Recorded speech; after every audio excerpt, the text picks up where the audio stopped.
말씀에 의지하여 그물을 내리리다 하는 제목을 통해서 함께 은혜를 나누길 원합니다. 뷔페 식당에 가면 회 코너가 있습니다. 회 코너에 보면 회 종류가 여러 가지가 있는데 그 중에 한 가지 이렇게 눈에 띄는 회 이름이 틸라피아라고 있습니다. 혹시 아시죠? 틸라피아. 저도 처음에는 틸라피아가 되게 낯설었는데 이렇게 좀 가다 보니 틸라피아가 한켠에 이렇게 좀 계속 있더라고요. 근데 틸라피아가 제가 회 맛은 잘 모르지만 그렇게 다른 것보다는 이렇게 맛이 이렇게 썩 뛰어나지는 않았던 것 같아요. 근데 여러분, 예전에 원산지 표기 의무가 없었을 때 이 틸라피아가 뭐로 둔갑하여 제공이 된 일이 있었냐면 도미회로 제공이 되었다는 거예요. 그러니까 사람들이 도미회가 이렇게 많이 제공되나 싶어가지고 그걸 막 먹었던 거예요. 그런데 맛이 조금 좀 그랬죠. 이유가 뭔가 봤더니 이 틸라피아는 민물고기이기 때문에 회 맛이 조금 떨어졌다는 것이죠. 이스라엘에 제가 성지순례를 가보진 못했지만 성지순례를 가면 갈릴리 호수 근처에 레스토랑, 식당가가 있지 않겠습니까? 근데 여기서 가장 유명한 음식 중 하나가 바로 이 틸라피아 생선 튀김 요리라고 그래요. 갈릴리 호수에는 주로 3대 5종이 잘 잡히는데 메기가 잡히고 잉어가 잡히고 그리고 이 틸라피아가 잡힌다는 거예요. 그런데 이 세 가지 어종 중에 메기는 비닐이 없으니까 유대인들이 안 먹고 그냥 버리고, 그 다음에 잉어 같은 것, 잉어나 붕어는 비닐이 많아서, 가시가 많아서 안 먹고 그냥 이렇게 묻어버린다고 하고, 잡았을 때 제일 환영받을 수 있는 물고기는 바로 이 틸라피아라는 거예요. 먹을 수도 있고 판매 가능한 것이 바로 이 틸라피아라는 것이죠. 제가 지금 남대없이 왜 틸라피아 얘기를 처음부터 말씀드리고 있냐면, 갈릴리 호수에서 베드로가 주로 잡았던 고기가 뭐라고요? 이 틸라피아 고기라는 거예요. 그러니까 틸라피아가 일명 베드로 물고기라는 것이죠. 오늘은 이 틸라피아로 울고 웃던 이 갈릴리 어부 중 하나인 베드로에 대한 말씀을 나누면서 함께 은혜를 좀 나누길 원하는데요. 우리가 잘 알듯이 이날 밤새도록 베드로 일행이 물고기를 잡으려고 그물을 던졌으나 한 마리도 잡지 못하고 허탕만 친 채 무트로 돌아오고 말았지요. 그 배에는 베드로뿐만 아니라 베드로의 남동생 안드레도 있었고요. 그리고 일당 받고 함께 조업하는 어부인 사람이 8명에서 10명 함께 한 팀을 이루어서 조업을 하고 있었습니다. 그러나 그들의 노력에도 불구하고 그날 물고기 한 마리도 잡지 못한 채 빈손으로 해변으로 무트로 돌아와야 했지요.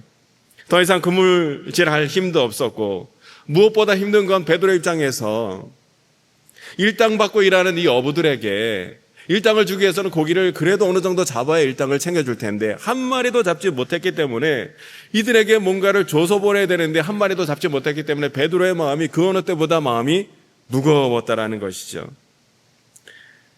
어쨌든 인부들을 퇴근시켜야 하기 때문에 다음날 출항을 위해서 이제 쓰라린 마음 끌어안고 퇴근하기 위해서 그물을 씻고 있는 중이었습니다. 이렇게 낙심되고 불안하고 허망한 마음으로 안고 베드로와 사람들이 그물을 씻고 있을 때에 그런 베드로를 누군가 바라보고 계신 분이 있었으니 그분이 바로 예수님이시죠. 2절 말씀을 함께 읽어보실까요? 2절 시작. 호숫가에 배 2척이 있는 것을 보시니 어부들은 배에서 나와서 그물을 씻는지라. 아멘. 호숫가에 배 2척이 있는 것을 보시니, 그러니까 배가 지금 2척이 있는 거예요.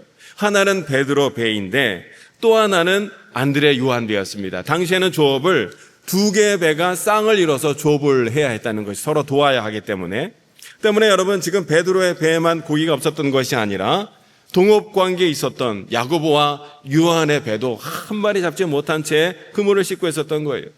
두 가문이 동업관계인 것을 어떻게 하는가? 10절 상반절에 이렇게 기록이 되어 있더라고요. 한번 읽어보실까요? 10절 상반절 시작. 세베대의 아들로서 시몬의 동업자인 야고보와 요한도 놀랐습니다. 그러니까 이날 베드로와 안드레, 야고보와 요한, 이 네 남자에게 있어서 이 날은 어떤 날이에요? 실망의 날이에요. 좌절의 날이에요. 슬픔의 날이에요. 생계 걱정의 날인 거예요. 가족들에게 한없이 미안하고 초라해지는 그런 날이었던 것이죠.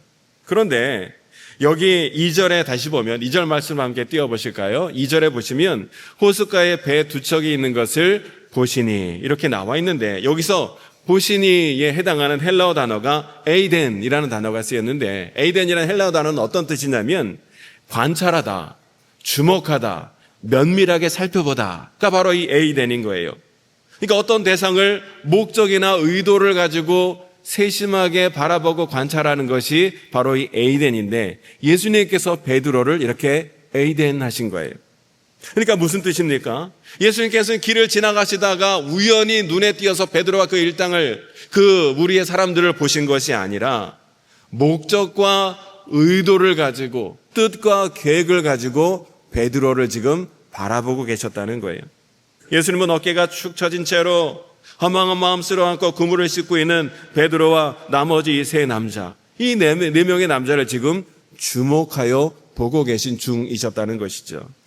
그런 의미에서 오늘 우리가 이 말씀을 통해서 발견하게 되는 첫 번째 은혜가 무엇이냐면, 예수님은요, 나를 그냥 지나치듯 우연하게 나를 바라보시는 것이 아니라 목적과 의도를 가지고, 뜻과 계획과 섭리를 가지고 주님은 나를 바라보시는 분이 바로 우리 주님이시라는 거예요. 첫 번째 띄워주셨나요? 첫 번째, 우리를 주의 깊게 살펴보시는 주님이시라는 것이죠. 여러분, 누군가가 영향력 있는 분이, 좋은 분이, 능력 있는 분이 나를 그런 마음으로 계속 주목하여 살펴본다, 이거 얼마나 귀하고 든든하고 복된 일인지 모른다는 거예요. 그런 분이 왜 나를 그렇게 바라보고 계시겠습니까? 나를 사랑하시니까, 나를 주목하시니까, 나에게 관심이 있기 때문에 관심 있게 계속해서 바라보고 있다는 것이죠. 제가 셋째 우리 다나를 아침마다 우리 아내와 함께 선교원에 등원을 시킵니다. 이렇게 차로 와서 주차장에 내려서, 저는 차 안에 있고요, 아내가 다나 손을 붙잡고 교회 이제 현관으로 이렇게 걸어가는 거예요.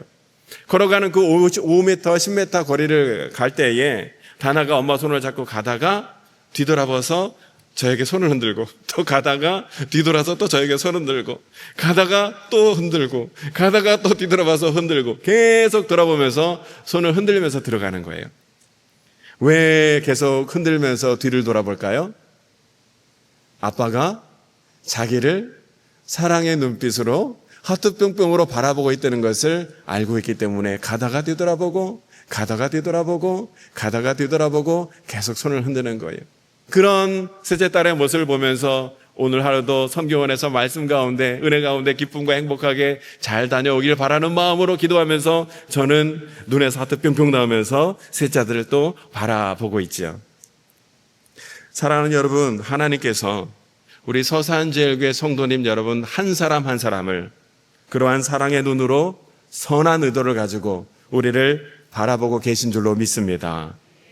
예수님께서 이날 베드로를 비롯한 이들을 바라보시고 이들의 텅 빈 배, 텅 빈 마음, 텅 빈 그물을 그렇게 바라보고 계셨다는 거예요. 하나님께서는 지금도 우리의 이 텅 빈 마음, 또 텅 빈 계좌, 텅 빈 관계, 이런 것들로 인하여 낙심해하고 쓸쓸해하며 살아가는 저와 여러분들을 지금도 계속 주도 면밀하게 에이덴 바라보고 계시는 거예요. 우리는요, 예수님께서 그러한 시선으로 나를 지금 바라보고 계신다는 그 사실만으로도 큰 위로와 소망을 얻을 수 있게 되리라는 것이죠. 그런 예수님께서 지금 베드로의 배에 오르신 거예요. 여러분, 1986년도에 이스라엘에 큰 가뭄이 있었다는 거예요. 가뭄이 오면 대부분 우리 저수지나 호수의 물이 점점 수위가 낮아지면서 물이 다 말라 바닥이 드러나게 되는데, 우리 서산에도 한 4, 5년 전에 성암 저수지 바닥이 드러나는 걸 제가 처음 봤어요. 가뭄이 있으면 이렇게 호수 바닥이 드러나게 되지요. 이때 갈릴리 호수도요, 수면이 점점 낮아지다가 마침내 바닥까지 드러날 정도로 물이 이렇게 없어진 때가 있었다는 거예요. 그런데 이때 갈릴리 호수 바다 한가운데, 호수 바닥에서 배가 한 척이 발견됐는데 길이가 8m, 높이가 2.3m 되는 중형의 큰 배가 발견됐는데 그 안에 많은 기물들이, 유물들이 또한 있었어요. 그런데 놀랍게도 이 안에 예수님 시대에 사용되었던 동전도 나왔다는 거예요. 그러니까 무슨 얘기예요? 이 배는 어느 시대 배예요? 예수님 시대에 갈릴리 어부들이 사용했던 베드로가 사용하였던 그 시대의 그 배라는 것이죠. 그 규모가 약 10명에서 12명 정도가 들어갈 정도의 배였다라는 것이죠. 베드로가 그런 배를 가지고 조업을 했고 예수님이 지금 그 배에 오르신 거예요. 베드로 배에 오르신 예수님께서 베드로에게 말씀하시기를 육지에서 배를 조금 떼라 하고 말씀하셨습니다. 많은 사람들이 지금 예수님의 설교를 듣기 위해서 쉴 새 없이 몰려들고 있었기 때문에 안전상의 이유로도 거리를 좀 떼야 할 필요가 있었다는 것이죠. 베드로는 어안이 벙벙한 채로 밀려오는 군중 때문에 자칫 자기가 세척해 놓은 자신의 그 그물까지도 망가질 수 있겠다 싶어 얼른 그물을 거두고 자기도 배에 올라 예수님 말씀대로 노를 저어서 육지로부터 배를 조금 떼어놓았습니다. 그리고 예수님께서는 육지에 있는 사람들을 향하여 뱃머리에서 말씀을 전하기 시작하신 거예요. 방금 전까지 여러분, 베드로의 고기 잡던 생계 수단이었던 배가 이제는 뭐로 변했어요? 예수님께서 설교하시는 설교 단상으로 변한 거예요. 여러분, 이때 베드로의 배가 생계수단이었던 배가 지금 예수님의 설교 단상으로 변했을 때 여러분, 베드로가 기뻤을까요? 아니면 불편했을까요? 제가 한번 생각해 봤을 때 베드로가 굉장히 불편했을 겁니다. 여러분, 베드로의 입장에서 보면요, 지금요, 만약에 예전에 하던 대로 퇴근을 했다면 지금쯤 편하게 집에서 쉬고 있을 시각이었어요. 비록 고기 한 마리 잡지 못했지만 지친 몸과 마음을 조금이나마 집에서 편안하게 쉴 수 있는 그런 시간이었다는 것이죠. 그런데 갑자기 예수님께서 하필이면 자기 배에 오르시는 바람에 지금 굉장히 불편한 마음과 상태로 지금 노를 저어야 하는 상황이 되어버린 거예요. 여러분, 예수님께서 이날 하셨던 설교의 종류가 디다스코 설교입니다. 이 디다스코가 무슨 뜻이냐면 아주 자세하고 꼼꼼하게 설명하던 설교가 디다스코예요. 그러니까 10분짜리 큐티 나눔, 새벽기도 그런 짧은 설교가 아니라 아주 꼼꼼하고 길게 했던 1시간, 2시간 분량의 긴 장시간의 설교를 하셨다는 것이죠. 그러니 여러분, 지금 힘든 베드로 입장에서는 그 설교가 얼마나 불편했겠습니까? 그리고 여러분, 지진이 나지 않는 이상 육지는 흔들 일이 없는데 물 위는요, 아무리 호수 위라 할지라도 물 위에 있는 배는요, 계속 흔들리게 마련이에요. 더군다나 여러분, 지금 갈릴리 호수는 호수지만 바다와 같이 파도가 일고 있는 그런 호수이기 때문에 배가 고정되지 않고 쉴 새 없이 움직이는 거예요. 그래서 배 방향이 계속 바뀌고 있는 거예요. 때문에 베드로는 예수님의 시선이 무태에 있는 군중을 향할 수 있도록 노를 계속 저어서 방향을 계속 맞출 수 있도록 배를 계속 노를 저어서 방향을 맞춰야 했다라는 것이지요. 언제까지요?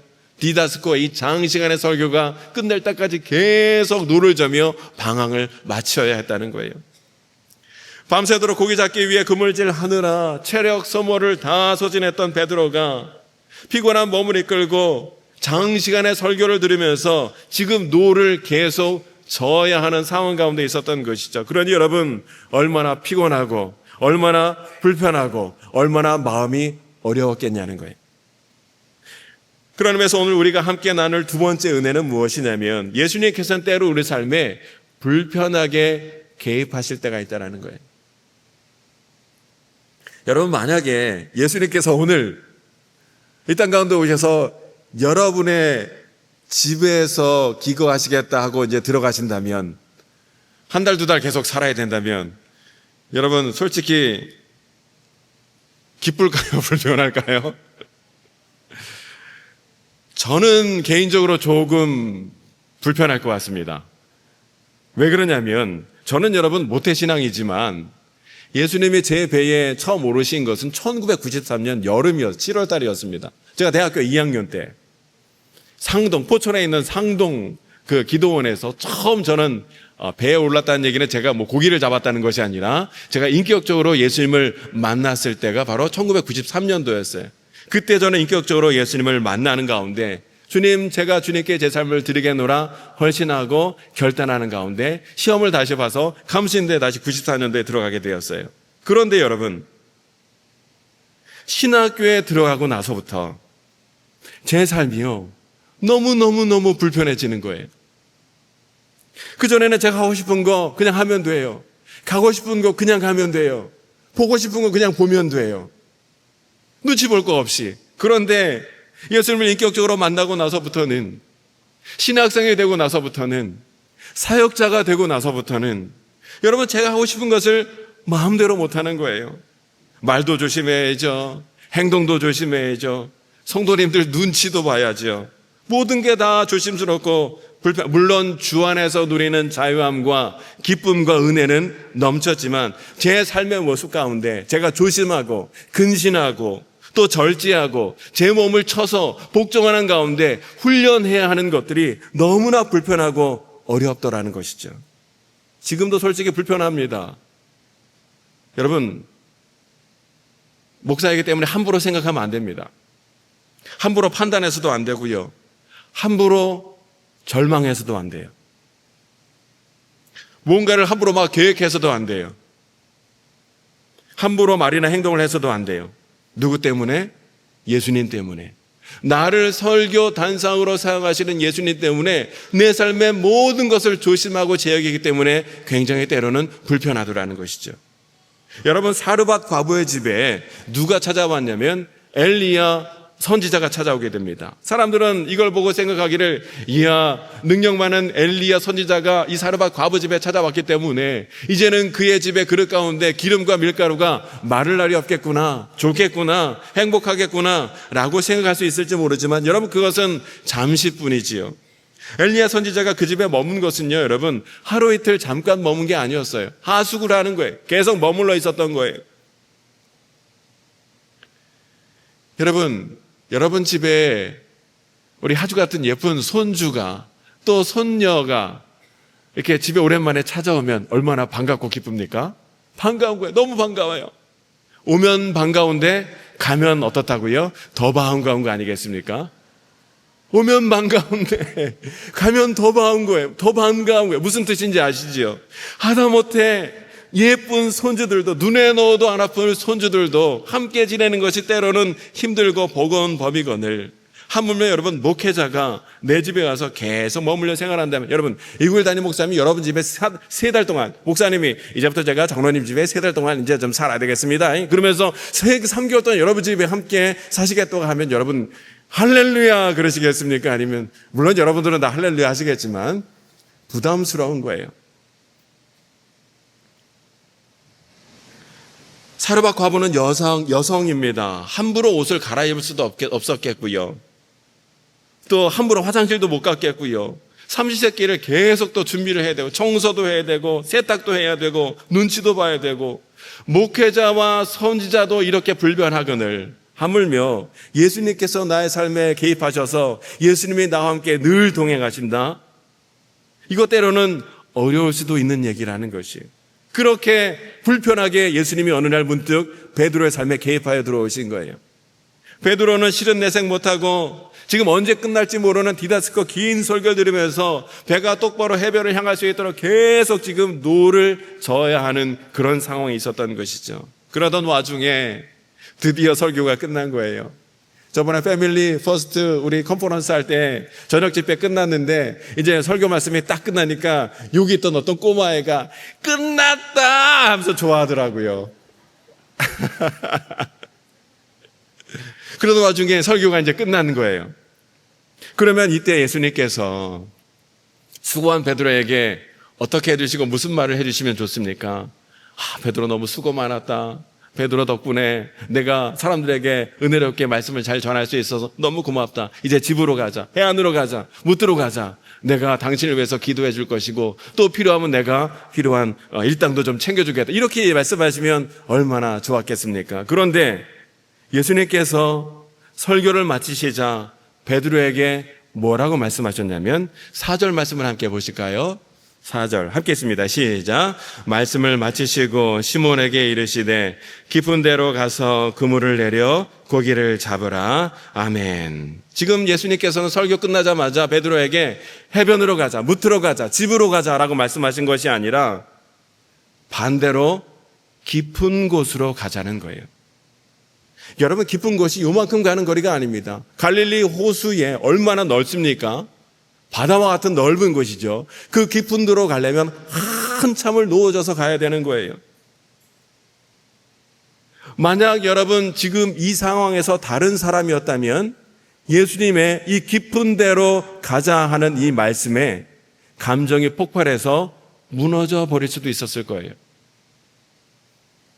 여러분, 왜 예수님께서는 몸과 마음이 지칠 대로 지쳐있는 베드로에게 노를 저 깊은 곳으로 가자 말씀하셨을까요? 예수님께서는요, 지금 뭐를 계속 보고 계셨다고요? 베드로의 텅 빈 마음, 베드로의 텅 빈 배, 베드로의 텅 빈 그물, 그걸 계속 지켜보고 계신 거예요. 계속 이거를 염두하고 바라보고 계셨던 거예요. 그래서 의도적으로 설교를 마치자마자 베드로에게 말씀하시기를 깊은 데로 가자는 거예요. 주님의 의도한 뭔가가 있기 때문에 깊은 곳으로 가자. 그러나 그러한 예수님의 의도를 전혀 알 수 없었던 베드로는 깊은 데로 가서 그물을 내리라는 예수님의 이 명령과 말씀이 도저히 납득이 되지 않는 거예요. 이해가 되지 않는 거예요. 그래서 오늘 이 부분을 통해 우리가 나눌 수 있는 세 번째 은혜가 무엇이냐면, 주님은 때로 우리에게 납득하기 어려운, 이해가 되지 않는 명령을 하실 때가 있더라는 거예요. 예수님께서는 내 삶에 벼랑간 개입하셔서 내가 전혀 준비되어 있지 않음에도 불구하고 전혀 생각지 못했던 명령을 하시고 사명을 주실 때가 있더라는 것이죠. 베드로에게 예수님은 지금 해변으로 가자, 무트로 가자가 아니라 깊은 곳으로 가자고 말씀하시는 거예요. 여러분, 아까도 말씀드렸듯이 깊은 데로 가려면 노를 한참 저어서 가야 되는 거예요. 방금 전까지는 배 방향이 틀어지지 않도록 그냥 살짝 저으면 되었다면, 이제는 한가운데 한복판으로 가려면 힘들여 계속 노를 더 저어야 되는 거예요. 평소 같으면 인부들이, 일하는 일꾼들이 그 일을 대신 해주었으면 좋았지만 지금은 본인만 있기 때문에 본인이 지금 노를 저어서 배 한복판으로, 호수 한복판으로 가야 하는 상황이었다는 것이죠. 요즘 공무원들 사이에서, 젊은 공무원들 사이에서 3요가 유행이랍니다. 3요. 이렇게 윗분이 일을 시키면 젊은 공무원들이 이렇게 대답을 한답니다. 제가요? 이거를요? 지금요? 왜요? 제가요? 이거를요? 왜요? 베드로도 지금 얼마든지 제가요? 이거를요? 왜요? 할 수 있는 상황이었어요. 여러분, 육체적으로 힘든 것도 힘든 것이지만 무엇보다 베드로를 힘들게 했던 것이 무엇이냐면, 예수님의 그 말씀과 명령이 도저히 납득이 안 되는 거예요. 이해가 되질 않는 거예요. 동의가 되지 않는 말씀인 거예요. 왜냐하면 밤이 지나서 지금 아침이 된 그 시각에는 물고기들의 습성상 주로 어디에 몰려있게 되냐면 깊은 곳이 아닌 얕은 곳으로 몰려든다는 거예요. 때문에 예수님께서 굳이 고기를 잡기를 원하신다면 깊은 곳이 아니라 얕은 곳으로 가자고 말씀하셨어야 이치에 맞는 거예요. 이해가 되는 거예요. 동의가 되는 거예요. 그런데 예수님이 깊은 데로 가자 하시는 예수님의 말씀에 베드로는 정말 당황스럽고 이해가 되지 않는 그런 말씀이었다는 것이죠. 그러면 예수님께서 왜 지금 얕은 곳이 아닌 드넓은 호수의 중심부, 깊은 곳으로 가자고 말씀하셨던 것인가? 제가 생각해 보니까 세 가지 이유가 있었습니다. 세 가지로 묵상이 되었어요. 첫 번째는 그 호수의 깊은 곳은 내 상식을 벗어나는 자리이고요. 두 번째, 그것은 예수님과 단둘이 있을 수 있는 장소이고, 마지막으로 그것은 상상을 뛰어넘는 결과물을 얻을 수 있는 곳이 바로 깊은 곳이었다는 거예요. 상상할 수 없는 많은 수확을 거둘 수 있는 것이 바로 그 자리였다는 것이죠. 먼저 여러분, 깊은 데는요, 전문가이며 갈릴리 호수의 상태를 너무나 잘 알고 있는 베드로에게 있어서는 상식을 벗어나는 자리였어요. 어부의 상식상 예수님이 굳이 말씀하시고자 한다면 깊은 곳이 아니라 얕은 곳으로 가자고 말씀하셨어야 했어요. 그러나 예수님께서는 어부를 당황시키는 장소인 깊은 데로 가자는 거예요. 남들이 이해하지 못하는 곳으로 지금 예수님이 가자고 말씀하시더라는 거예요. 그러나 여러분, 성경을 잘 보시면 우리가 잘 아는 대로 사람들이 이해하지 못하고 납득되지 않는 그러한 장소에서 하나님의 놀라운 역사와 놀라운 은혜가 풍성 임하는 것을 우리가 너무나 잘 알고 있습니다. 아브라함의 경우도요. 아브라함은 원래 비유적으로 보면 얕은 곳, 상식적인 곳에서 살았던 사람이었습니다. 어디서 살았습니까? 본토, 친척, 아비 집에서 아브라함이 살았던 거예요. 그런데 하나님께서 그런 아브라함에게 말씀하시기를 너는 본토, 친척, 아비 집을 떠나 가나안 땅으로 가라는 거예요. 깊은 곳으로 가라는 거예요. 여러분, 가나안 땅이 우리가 젖과 꿀이 흐르는 땅으로 알고 있지만 이게 맞는 얘기이기도 하지만 또 틀린 얘기이기도 합니다. 왜 그러냐면 가나안 땅은요, 지금도 65% 이상이요 광야인 거예요. 그나마 나머지 35%도 나무가 크게 자라지 못하는 암산 바위가 많고요. 물이라고 해봤자 요단강이 하나 달랑 흐르고 있고 그 주변만 조금 푸릇푸릇하지 대부분의 가나안 땅은 거의 광야와 같은 곳이 가나안 땅이라는 거예요. 그러니 여러분, 아브라함 입장에서는 그 메소포타미아 지역 4대강의 발원지, 그 비옥하고 푸르르고 풍성한 지역에서 살고 있었는데, 상식적인 곳에서 살고 있었는데 바짝바짝 메마른 광야와 같은 가나안 땅으로 간다는 것 자체가 상식 밖의 일이었다는 것이죠. 그런데 하나님께서는 아브라함에게 말씀하시기를 너는 본토 친척 아비 집을 떠나 가나안 땅으로 가라는 것이에요. 깊은 곳으로 가라는 거예요. 하나님께서는 이와 같이 오늘 저와 여러분들을 깊은 곳으로 이끄실 때가 있습니다. 전혀 예상할 수 없었고 전혀 납득되지도 않고 이해되지 않는 자리로 우리를 이끄실 때가 있는 거예요. 나는 이곳이 맞는 것 같은데 하나님은 저곳으로 가라는 거예요. 나는 이곳에서 머무르고 싶은데 하나님은 저쪽으로 가라는 거예요.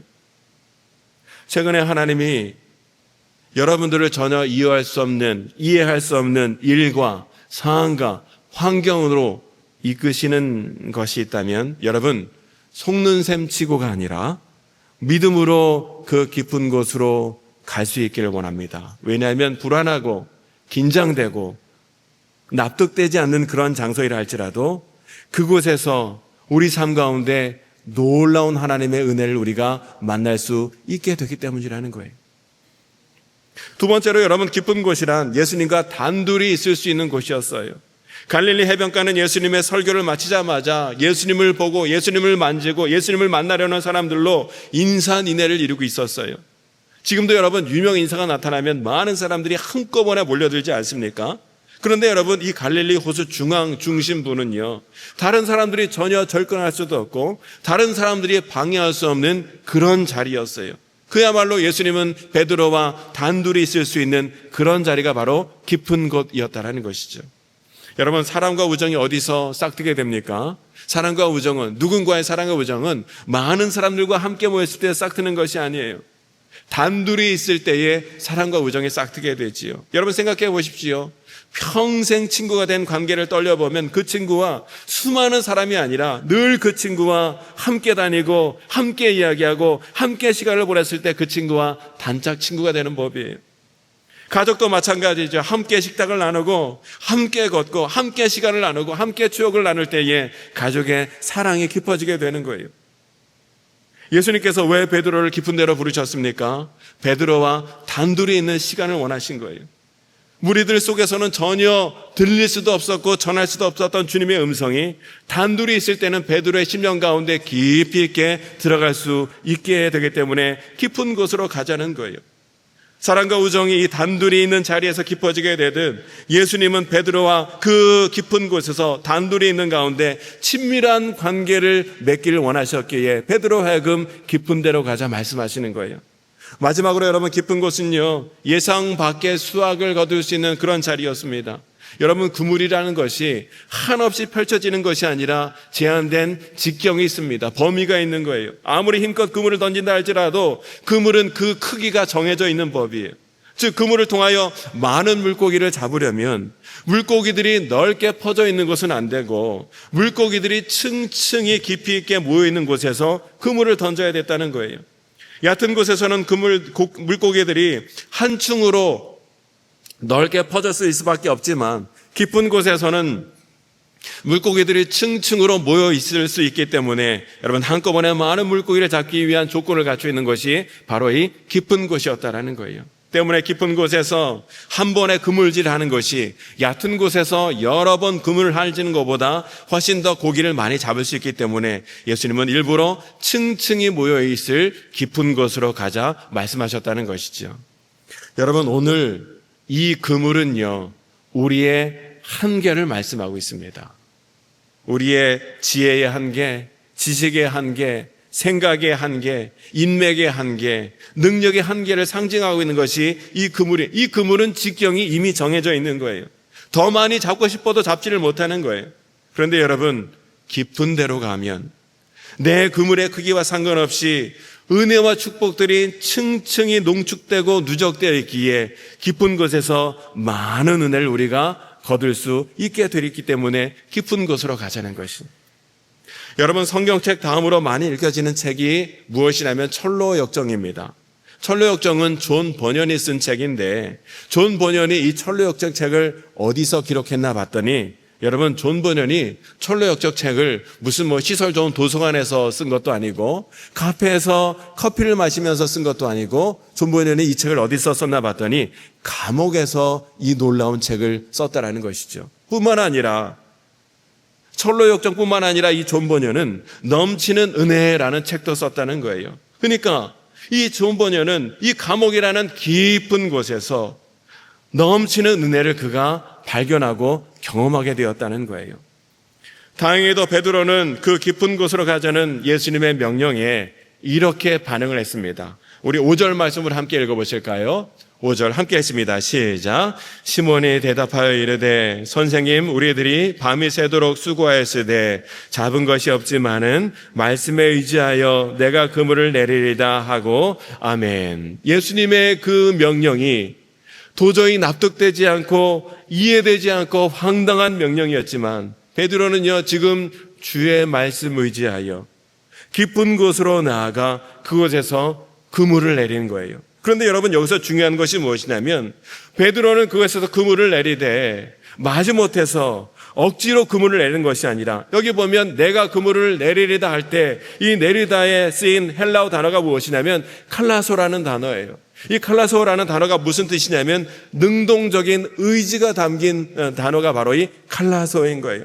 그러니까 베드로는 그물을 내릴 때에 마지못해서 억지로 지금 그물을 내린 것이 아니라 비록 납득되지 않고 이해가 되지 않는 그런 주님의 말씀이지만 지금 그물을 내리되 능동적으로 의지적으로 적극적으로 그물을 그가 내리고 있었다는 거예요. 아마 베드로에게 어떤 느낌이 있었겠죠. 이 상황 가운데 예수님께서 뭔가 나에게 행하실 것이 있으실 것이다 하는 마음을 가지고 베드로는 비록 불편하고 황당한 주님의 말씀이었지만 믿음을 가지고 순종하는 마음으로 보다 적극적으로 최선을 다해 그가 그물을 내렸다는 거예요. 여러분, 지금 베드로는 체력이 다 소진된 상태이고요, 의욕도 지금 다 상실된 상태였지만 그럼에도 불구하고 베드로는 주의 말씀 의지하여 예수님 주신 말씀 때문에 영적인 의욕이 생겨서 그 힘으로 그물을 내리고 있었다는, 이것이 오늘 중요한 포인트이죠. 저는 이 부분을 읽으면서 영적 비밀을 깨닫게 되는 거예요. 여러분, 우리가 아무리 구원받은 하나님 백성, 성도라 할지라도요, 때로는 우리가 영적으로 사기가 저하되고 영적 의욕이 떨어지고 영적으로 침체와 슬럼프를 겪을 때가 있기 마련인 거예요. 목회자인 저도요, 때로는 의욕이 상실되고 사역이 버거울 때가 많이 있어요.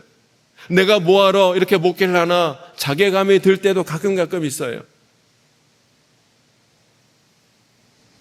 그럴 때 여러분, 맛있는 음식 먹는다고 떨어진 의욕이 다시 올라서게 될까요? 사람들과 대화를 나눈다고 상담한다고 저하된 영적인 의욕이 다시 생기게 될까요? 무슨 여행을 다녀오고 취미생활을 한다고 해서 상실된 의욕, 영적 의욕이 다시 생기게 될까요? 아니라는 거예요. 그때뿐인 거예요. 여러분, 꼭 기억하십시오. 하나님의 구원받은 백성들인 영적인 존재들이, 성도들이 의욕이 상실되었을 때 그 저하된 영적 의욕을 다시 세우고 다시 생기고 다시 올라오게 하는 유일한 방법은 꾸역꾸역 기어서라도 말씀 있는 자리로 나아가 그 말씀을 읽고 말씀을 붙들고 말씀의 은혜와 기쁨을 누릴 때 우리의 저하되고 상실되고 침체된 내가 다시 일어설 수 있는 힘을 얻게 되는 줄로 믿습니다.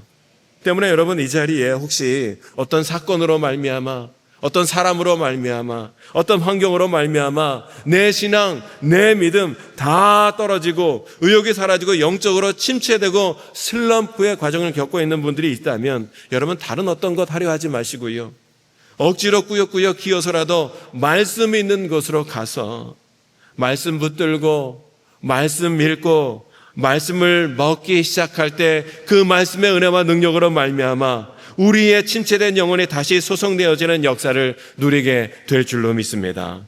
말씀만이 나를 세우고요, 말씀만이 내 안에서 차갑게 식어버린 내 심령에 다시 뜨겁게 불을 지필 수 있기 때문이라는 거예요.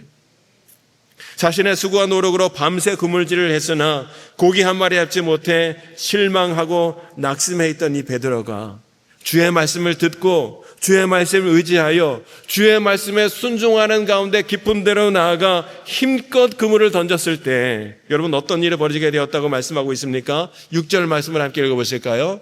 6절 시작. 그렇게 하니 고기를 잡은 것이 심이 많아 그물이 찢어지는지라. 아멘. 여기 보니까 그물이 찢어지는지라. 우리말 성경에 보니까 말씀대로 했더니, 공동 번역에 보니까 그대로 했더니 하고 말씀하고 있어요. 말씀을 듣고 말씀에 순종하여 말씀대로 했더니, 말씀에 순종하여 말씀대로 그물을 던졌더니 어부로서 일하던 때와는 너무너무 다른, 생전에 한 번도 경험해보지 못한 그물의 한계를 뛰어넘는 놀라운 어획량을 획득하게 되었다는 거예요. 난생 처음인 거예요. 그것을 성경이 어떻게 생생하게 번역했습니까? 그물이 찢어지는지라. 한번 따라해 보실까요? 그물이 찢어지는지라. 어젯밤에는 고기 한 마리 잡지 못해서 마음이 찢어졌는데 오늘은 고기가 너무 많이 잡혀서 그물이 찢어지는 것을 경험하고 있는 거예요. 어젯밤은 절망과 슬픔 때문에 내 마음이 갈기갈기 찢어졌는데 오늘은 주님이 주시는 은혜와 역사로 말미암아 그물도 찢어지고 내 마음도 찢어지는 거예요. 속된 말로 내 마음이 째지는 경험을 베드로가 하고 있는 거예요. 여러분, 여기서 찢어진다는 말은 감당하기 어려운 큰 은혜를 뜻하는 말이에요. 너무나 많이 주시는 거예요. 여러분, 하나님께서 우리에게 은혜를 주실 때 조금 찔끔찔끔 부분 주시는 것이 아니라 하나님은 우리에게 응답하실 때에 감당하지 못할 정도의 큰 은혜를 부어주시는 줄로 믿습니다. 내 생각과 사고가 감히 감당하지 못할 정도의 풍성한 은혜와 역사를 하나님은 우리에게 허락해 주신다는 거예요.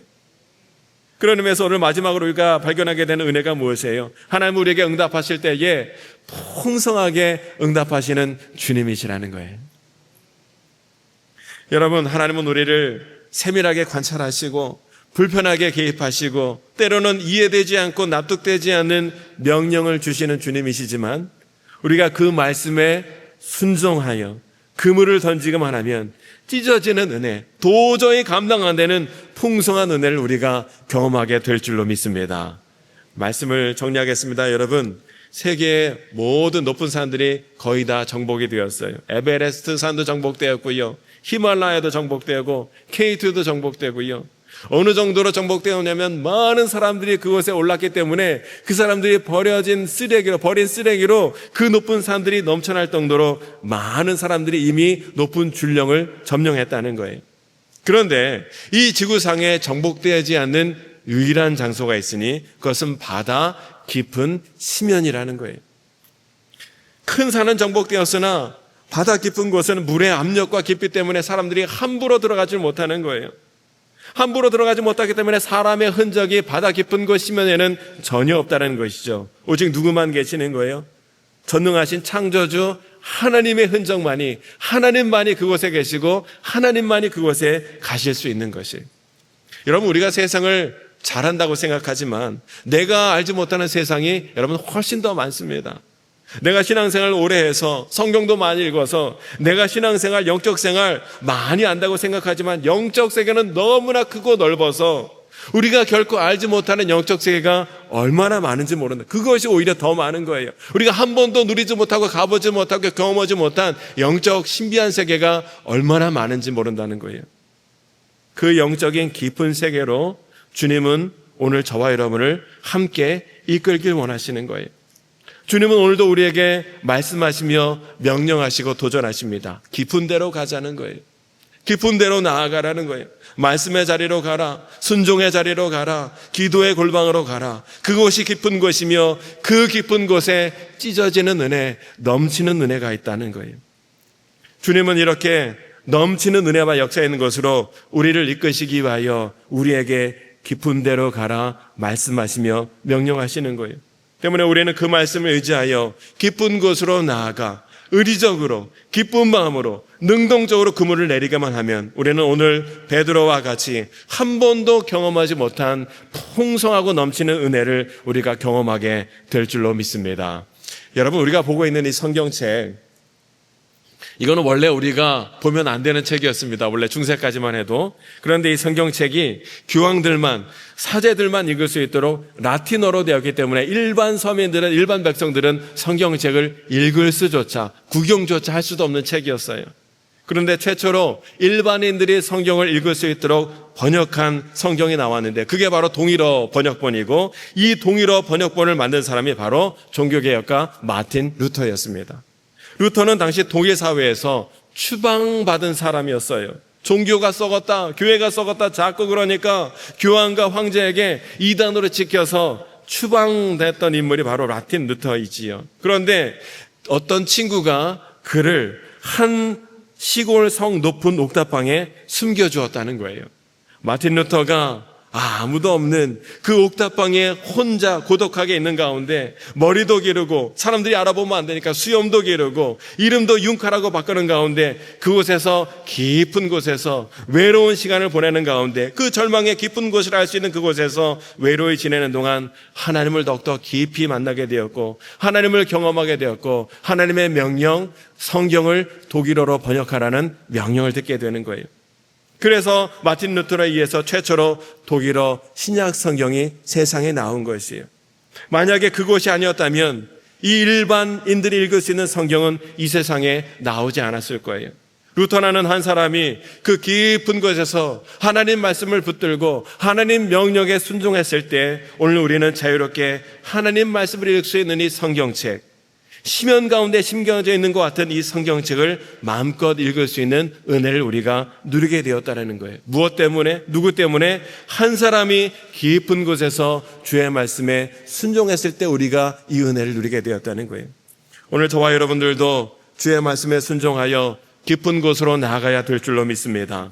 때로는 이해가 되지 않고 때로는 불편하고 때로는 납득되지 않는 주님의 명령인 그런 깊은 곳이지만 주님 말씀에 순종하여 주님이 이끄신 대로 깊은 곳에 나아가 의지적으로 능동적으로 말씀에 의지하여 그물을 내렸을 때 어제까지도 물고기 한 마리 잡지 못해 찢어지던 내 마음에 도저히 감당하지 못할 정도의 찢어지는 은혜로 가득 차는 은혜와 기쁨이 오늘 저와 여러분 가운데 임하게 될 줄로 믿습니다. 그런 은혜를 말씀에 순종함으로 말미암아 더욱더 풍성히 누리시는 저와 여러분 모두가 될 수 있게 되시기를 주님의 이름으로 축원합니다. 기도하겠습니다.